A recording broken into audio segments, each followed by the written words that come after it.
மறுநாள் தமிழர்களால் கொண்டாடப்படும் பண்டிகையானது மாட்டுப் பொங்கல். இதை பட்டி பொங்கல் அல்லது கன்று பொங்கல் என்றும் அழைப்பர்.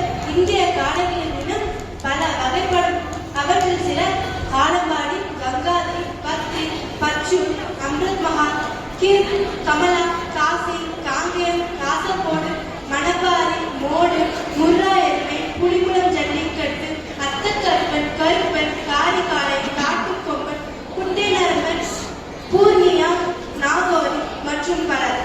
இவ்வித காளைகளை கொண்டு மாட்டுப் பொங்கல் அன்று தமிழர்களுக்காக நடத்தப்படும் வீர விளையாட்டு ஜல்லிக்கட்டு என்று அழைக்கப்படுகிறது.